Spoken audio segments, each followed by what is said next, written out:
Love, peace, and light, Christina Ariel here.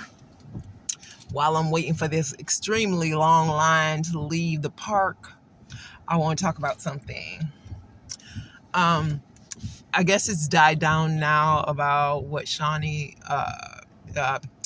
ex-wife, Shawnee, said about her not being in love with him when she was married to him. And people gave her so much flack for that. Y'all need to stop. Y'all know what she's talking about. And most women know what she's talking about. Let's be honest about it. Okay? So here it goes, my honesty. So my premise for getting married was that I wanted babies. I wanted babies. I didn't think much about I wanted a husband per se. I wanted the babies to have a father, but I wanted, like, I guess a fairy tale family. Like, I wanted us to do everything together, but I didn't actually know how to get to that point. But I don't think I was like, oh, I'm so in love with him. Oh, whatever. I don't think I even shared with him all of myself ever. I didn't trust him that much. So why I was trusting him to have kids with, I don't know. I thought I dated him for a long while, and I thought he was a upstanding citizen. And I thought he wasn't dangerous, or he wasn't violent, or he wasn't all the things that he turned out to be at the end. But he when I thought about him, it wasn't as I want to grow old with this man. It was more as I want to have babies with this man, and he'll help me take care of the babies, and he'll be responsible. So love wasn't necessarily in that factor. And I say that because at the time that I met him and the time that I knew him, I didn't even know what the hell love was. And I was coming from a family or a family dynamic that I didn't really see love played out that way in a family. You know, my stepfather and my mother didn't seem to like each other. So I was perplexed on why they stayed together. Because I was just like, why she keep yelling at this man? Why are they so loud? Why are they always screaming? I didn't like people screaming as a child, and I didn't like it as an adult. So I tried not to do it. You know what I mean? But like, when I got with my ex-husband, I got with him because I came from a Christian background, and I did what the church said was kosher to do and right to do. I wasn't doing what I felt in my heart, because if I'd have went by my heart, I would have kept passing him by. I would have just kept right past him, because I already knew it wasn't going to be that kind of party. And when I asked him, well, let's go to counseling before we actually get married. I don't need no counseling. What I need to go to counseling for? I have a mother and a father. I had a mother and a father in my life. I don't need all of that. I had a great example. Yeah, okay. We see how far that got you. But anywho, I didn't have a concept of what love was with another person. I knew I loved my children. That was no doubt. But other people, I didn't really even trust other people. I didn't even really trust my mother. The only reason I trust my father is because he made there a relationship more than my mother made there a relationship. I lived with her for my last formative years, and I'm sure she can't even tell you my favorite color or what food I liked or any of those things. I was more of a stand-in when she wasn't around and help her. I ran to pay her bills and did all those things. I was more the mother-daughter dynamic was kind of flip-flopped for us, and it was really strange. So I grew up very self-sufficient. Being the oldest girl, I didn't need a whole lot from people. So I didn't cry for a whole lot. I didn't ask for a whole lot, which was bad because I had to later learn how to insert my boundaries and uphold my boundaries and stand by my boundaries later. So in that dynamic, I might have been, if we're to be honest, I might have been more in love with the idea of getting away from my family than I was in love with my husband.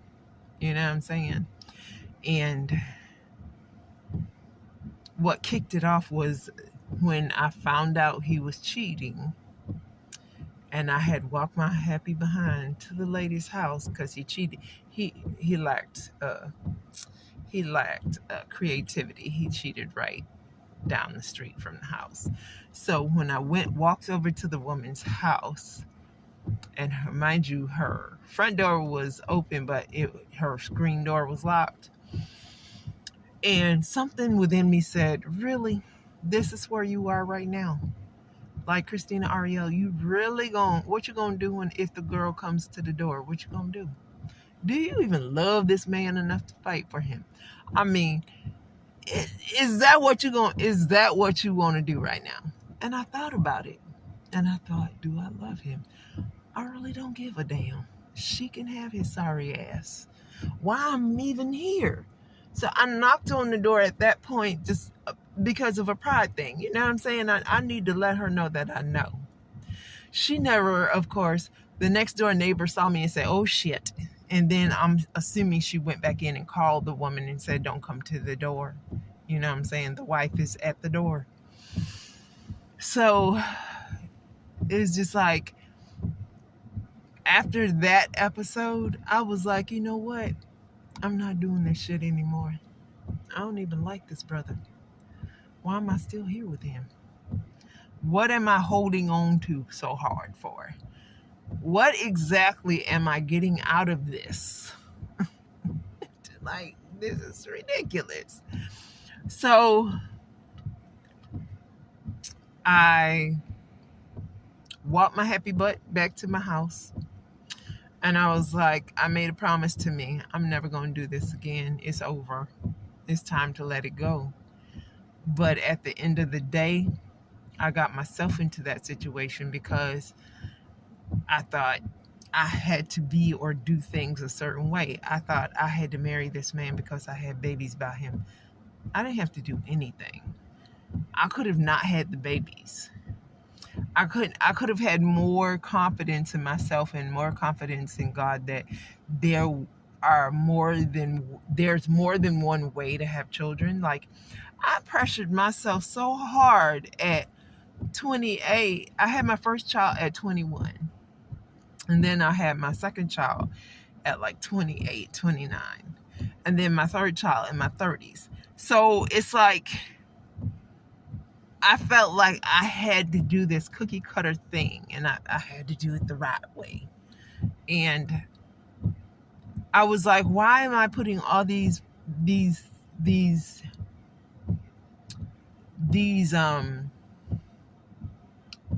constraints on myself? Why do I have to care? For one thing, the people that were telling me, you should get married, you run around here, you ain't married yet, you got one child, he deserves to have a family. He was fine. My son was fine. He didn't need nobody doing nothing for him. He was fine. And if I would have been stronger, I would have just packed him up and took our happy behinds on somewhere else away from family. But I didn't do that. I made the situation worse. So this is the thing. As a girl in this society, we're told that marriage goes a certain way, and those fairy tales that they read us They should start putting disclaimers in them joints, because no child should be thinking of life as in a fairy tale. No child should be caught up in those fairy tale joints, because they don't do nobody no good. Trust me. So I got caught up in, I want what they say I should want. The big white house with the white picket fence and 2 cars and 2.3 children, whatever the fuck that is, and a dog and a cat, and beautiful careers that we're proud of, and whatever. So he was unhappy, and he took every chance to make everybody else in the house unhappy.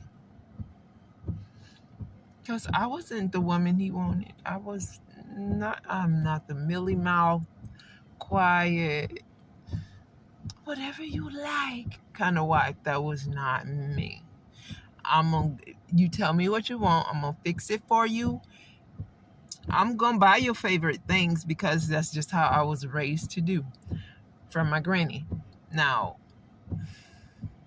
I didn't talk much. Like, I wasn't trying to, like, I wasn't much of a person that would down him or anything like that. So I tried to be nice to him at the beginning, but he was not one of those people who understood what niceness was. He took my kindness as weakness. So the kinder I was to him, the meaner he was to me. Until eventually he would say things like, oh, you should get a backbone and leave, da da da da. And then when I finally did leave, the scoundrel went cuckoo crazy for Cocoa Puffs. And I didn't understand that, because I'm like, I just followed your demands and your the script you wrote out. I don't know why you tripping now. We already here. And this is the thing. People always say, oh, well, you know, when you break up with your baby daddy, or you break up with your ex-husband, you know, y'all be, doing the do for a while. I ain't never broke up with nobody and went back for seconds. I just don't do that. When I make up my mind and I walk out the door, I'll holler. We ain't doing no conjugals. We ain't doing none of that. I don't even like you like that. Like, why would I? I barely touched you when I thought I could trust you. Why would I touch you after knowing I can't trust you? What? Where they do that at? But okay. Y'all do what y'all do. No judgment here. That's you and your business. But I think we need to give each other a pass. She's just being honest on how she felt and what she thought. Because we're all bought up to think about the wedding, but we're not bought up to think about the marriage and what it truly means and what it's indicative of. We're not bought up to understand how to raise happy people, because some of us are just now realizing, oh, you mean I can be happy? Shut up. I can be happy. You sure? On your mama, I can be happy. Say word. Piggy swear.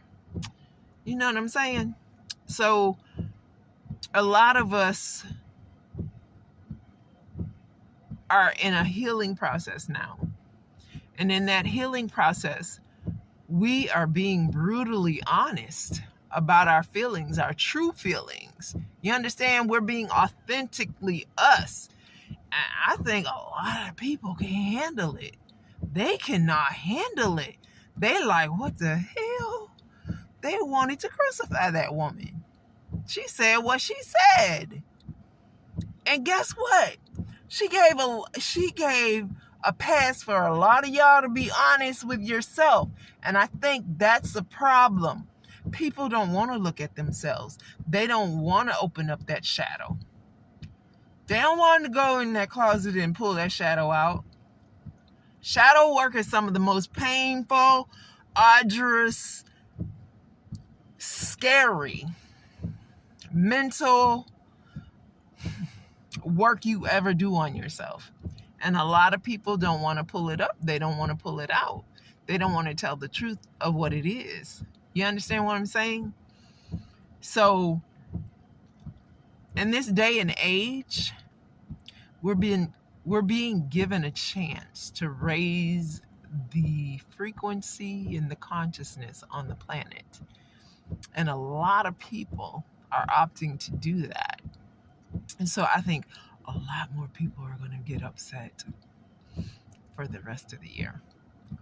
Y'all got to get over it, honey. Y'all got to bust out them bags and sleeping bags and do whatever you have to do, whether you have to go in the woods and spend time with yourself or go on these little sister and brother trips and scream at the trees. Please don't scream too much at the trees. Have some decorum and understand how to route that energy so you ain't traumatizing the woods and stuff for the next person that comes into the woods and then they get attacked by a bear.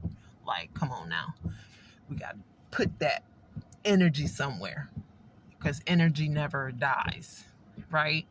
So, honestly, I don't want your angry energy in the woods waiting for me, lurking and whatnot. So, don't forget the sage and the Palo Santo when you go in the woods to scream, because you got to transmute that energy and change it into something else, sister girl and brother boy or whatever. But that's just my opinion. You know what I'm saying? It's not that I'm judging. I just wanted to add to it. Like, it's okay to say you didn't love that person. And I think she loved him as much as she could at that time that she met him. That's all any of us can do. I loved my ex-husband as much as I could at the time. And, you know, he conveyed a part of himself. He conveyed something, a representative to me. And I told him the truth, and I got ostracized for telling him the truth and sharing with him. So that shut me down. So that relationship was only ever going to grow to the size of a pea. You understand what I'm saying? It was never meant to grow. It was a lesson. And in that lesson, I learned that there are people in this world that seek to do things for their own agendas. And I broke the number one rule my grandfather always told me. Always determine a person, place or thing or entity's reason on why they are in your energy. You have to always determine that person, place, or thing's agenda before it becomes a problem. But, you know, y'all do what y'all do. This has been Christina Ariel. Y'all have a nice night. Love, peace, and light. Namaste.